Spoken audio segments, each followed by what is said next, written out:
यमुनानगर का वो इलाका हर रोज की तरह चहल पहल से भरा हुआ था, लेकिन उस दिन का माहौल कुछ अलग था। शाम की हल्की धूप में सड़क के किनारे खड़ी रीना के चेहरे पर हल्की मुस्कान थी। उसने अपने बालों को एक सुंदर जूड़े में बांधा था, आंखों में काजल और होठों पर हल्की सी गुलाबी लिपस्टिक। आज उसका मन बेहद खुश था। आज उसे मिलने आ रहा था विक्रम, वही युवक जिससे वो पिछले 2 सालों से प्यार करती थी। दोनों की मुलाकात एक कोचिंग क्लास में हुई थी। धीरे धीरे बातचीत दोस्ती में और दोस्ती मोहब्बत में बदल गई। विक्रम पढ़ाई में अच्छा था, लेकिन आर्थिक स्थिति कमजोर थी। उसके पिता एक छोटे किसान थे, जबकि रीना का परिवार थोड़ा संपन्न था। फिर भी दोनों के बीच का रिश्ता सच्चे प्यार पर टिका था, या कम से कम रीना को ऐसा लगता था। जब विक्रम ने पहली बार कहा था, रीना, मैं तुम्हें अपनी जिंदगी में हमेशा के लिए चाहता हूं। जब मेरी नौकरी लग जाएगी, सबसे पहले तुमसे शादी करूंगा। रीना का दिल खिल उठा था। उसने कहा, विक्रम, मैं तुम्हारा हर हाल में साथ दूंगी, चाहे वक्त अच्छा हो या बुरा। एक दिन रीना का जन्मदिन था। विक्रम ने उसे मिलने बुलाया और कहा कि वो कुछ खास लेकर आया है। दोनों एक मंदिर के पास मिले। विक्रम के हाथ में एक बैग था। उसने मुस्कुराते हुए कहा, आंखें बंद करो। रीना ने आंखें बंद की। जब खोली तो उसके सामने एक सुंदर लाल रंग की साड़ी थी, सुनहरे बॉर्डर वाली, चमकती हुई।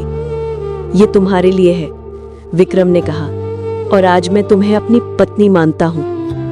रीना की आंखें भर आईं। उसने कांपती आवाज में कहा, विक्रम, क्या सच में? विक्रम ने सिर हिलाया। जेब से एक छोटा डिब्बा निकाला जिसमें सिंदूर था। उसने रीना की मांग में भर दिया। अब तुम मेरी हो और मैं तुम्हारा, उसने कहा। रीना ने भावुक होकर उसे गले लगा लिया। मंदिर की घंटियों के बीच वो पल जैसे किसी फिल्म का दृश्य था, सच्चे प्यार, विश्वास और उम्मीदों से भरा हुआ। लेकिन वक्त को शायद कुछ और ही मंजूर था। विक्रम की नौकरी एक निजी कंपनी में लग गई और उसका रहन सहन बदलने लगा।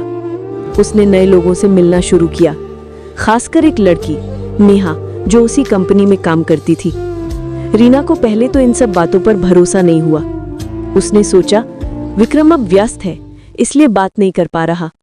लेकिन हकीकत कुछ और थी। विक्रम ने फोन उठाना बंद कर दिया, मैसेज का जवाब देना बंद कर दिया। एक दिन रीना खुद उसके ऑफिस पहुंच गई। गेट पर उसने देखा विक्रम और नेहा साथ साथ निकल रहे थे, हंसते हुए। वो स्तब्ध रह गई।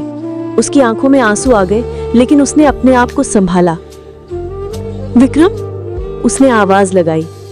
विक्रम ठिठक गया। रीना, तुम यहां? रीना ने कांपते स्वर में कहा, वो साड़ी, वो सिंदूर, वो वादे, सब झूठ था क्या? वो कुछ बोल नहीं पाया। उसकी नजरें झुकी रहीं। नेहा वहां से खिसक गई। रीना, वो सब एक इमोशनल मोमेंट था।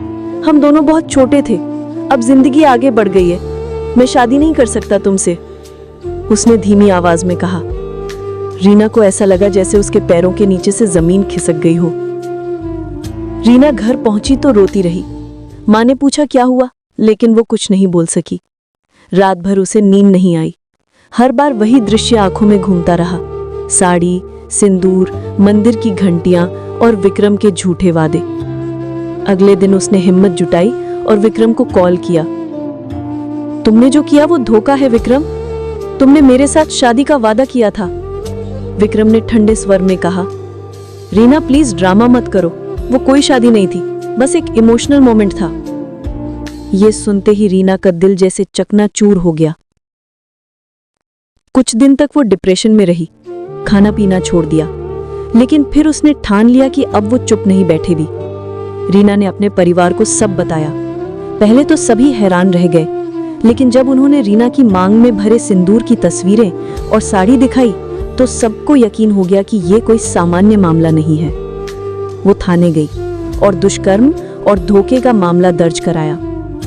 थाने में उसकी आवाज कांप रही थी, पर आंखों में दृढ़ता थी। उसने मुझसे शादी का वादा किया, मेरे साथ शारीरिक संबंध बनाए, फिर दूसरी लड़की से रिश्ता कर लिया। पुलिस ने मामला दर्ज किया और जांच शुरू की। समाज में तरह तरह की बातें होने लगी। कोई रीना को दोष देता, कोई विक्रम को। लड़की को भी समझदारी रखनी चाहिए थी। नहीं नहीं, लड़के ने धोखा दिया है। गांव और शहर दोनों जगह चर्चा का माहौल था। विक्रम की नई मंगेतर ने भी रिश्ता तोड़ दिया जब उसे असलियत पता चली। केस कोर्ट में गया। वकील ने तर्क दिया कि विक्रम ने धोखे से रीना को भावनात्मक रूप से फंसाया और शादी का वादा सिर्फ अपनी स्वार्थ के लिए किया। विक्रम ने खुद को निर्दोष बताया। वो सब अपनी मर्जी से हुआ था, मैंने कोई वादा नहीं किया था। लेकिन सबूतों में तस्वीरें थीं, मंदिर की, साड़ी की, सिंदूर की और चैट्स जिनमें उसने लिखा था, तुम मेरी पत्नी हो अब। जज ने सब सुना और कहा, भावनाओं के साथ खिलवाड़ किसी भी रूप में अपराध से कम नहीं। ये सिर्फ एक लड़की का नहीं, उसके आत्मसम्मान का सवाल है। महीनों की लड़ाई के बाद विक्रम को सजा मिली। रीना ने अदालत के बाहर खड़े होकर गहरी सांस ली।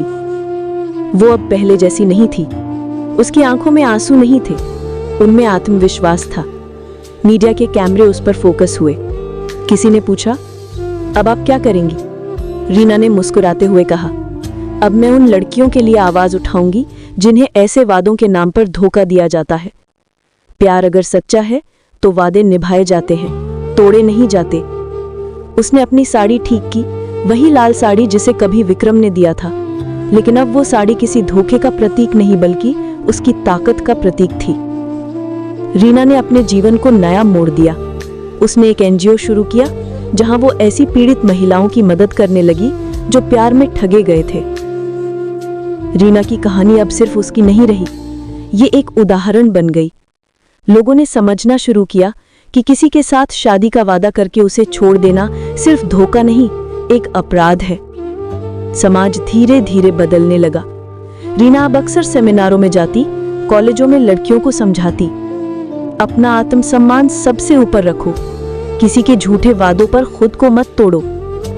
हर बार जब वो स्टेज पर बोलती तो दर्शक तालियों से गूंज उठते। वो लड़की जो कभी धोखे में टूटी थी, अब दूसरों को टूटने से बचा रही थी। अंतिम दृश्य, एक दिन वो फिर से उसी मंदिर के पास से गुजरी जहां कभी उसने लाल साड़ी पहनी थी और विक्रम ने उसकी मांग भरी थी। उसने रुककर घंटी बजाई और आंखें बंद की।